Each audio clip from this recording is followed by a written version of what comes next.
Welcome back to Hardball. The honeymoon seems to be a little bumpy for President-elect Obama, even within his own party. Here's the New York Times headline today. Quote, Senate allies fault Obama on stimulus. And here's what an Obama advisor, the top one, I guess, on political matters, David Axelrod, said, quote, obviously, it's a big answer to a big problem. That's the stimulus package, and there's a lot of component parts to it. Mr. Axelrod said that in an interview about balky Senate Democrats. Quote, he said this further, these folks are not potted plants. They're elected officials, and they're doing their jobs. With us now are two elected officials who are not potted plants, two Democratic members of the United States Congress, both, well, as I said, not potted plants. Virginia's Jim Moran and Ohio's Dennis Kucinish.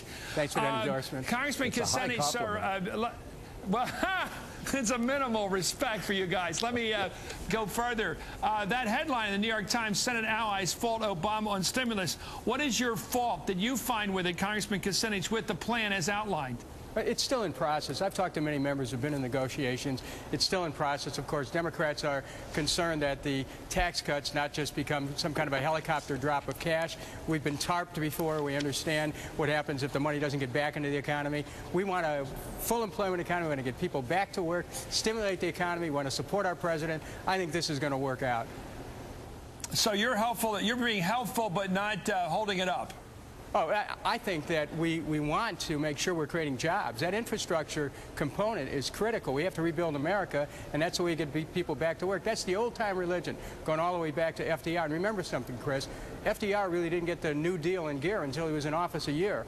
We need a stimulus, but a stimulus is not really a restructuring of the economy. Congressman Moran, are you confident that tax cuts are going to do the job as well as those spending programs will do it and getting people back to having enough money to start buying things? No, I'm not, Chris. But unless tax cuts are included, we probably can't get a package to President Obama as quickly as needs to be done. If we want to get it to him at least by the end of February at the very latest, I think we're going to have substantial tax cuts to get enough Republican support. And, of course, there are enough fiscal Democrats, fiscally conservative Democrats, who would hold it up unless they see a balance between spending and tax cuts. We have a concern, a number of us have a concern that right now, part of the problem is that 95% of the income growth over the last 8 years has gone to the wealthiest 10% of Americans. That's different from traditionally where you had 3/4 to 80%. And, you know, Americans have kept spending. It's just that their increase in consumer spending is exactly equal to the amount they borrowed off their home values. And now you've got 40% of Americans that are technically bankrupt. They owe more than they own. We want to get money to them, the working class, but it's going to be very expensive to provide full tax cuts for the top 10%. That's basically the problem. 75% of Americans pay more in payroll taxes, Social Security taxes, than they do income taxes. But I think you're going to have $300 billion of income taxes in order to grease the skids on this to get us a sufficient bill to President Obama in a timely fashion. And as he says, and I think he's right, the biggest danger is that we act that the bill be too little and too late. And that's why the tax package, $300 billion, is in there. That's a lot of money. I mean, that's $1,000 for every man, woman, and child in America. You really have to question whether that's the maximum use of that much money.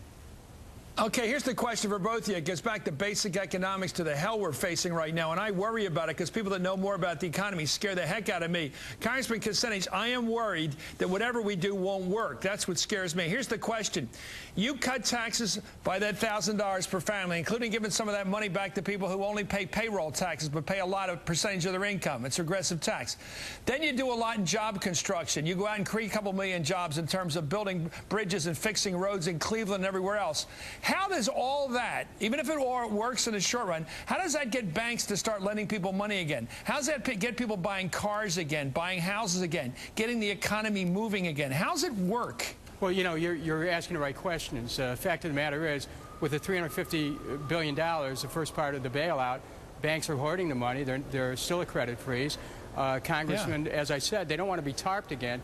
If you look at the tax cuts, there's no guarantee that money's going to get back into the economy circulating because people, if you look at the retail season over Christmas, people are holding on to their money. So what we have to do, you prime the pump of the economy. It's classic economics where you spend money on infrastructure, on housing, on health care. It's the old New Deal, economics. It's a formula that's worked before. It'll work again, but you can't do it overnight. A stimulus package is just part of the deal, and I would just say that, Democrats control the Congress right now. We have big votes in the House, and we have a strong position in the Senate. We may need a few Republican votes, but we have a package to pass. I'm hopeful we can get some Republican support, but I don't think it's going to take $350 billion of tax cuts to do it, and I don't think that's the wisest approach.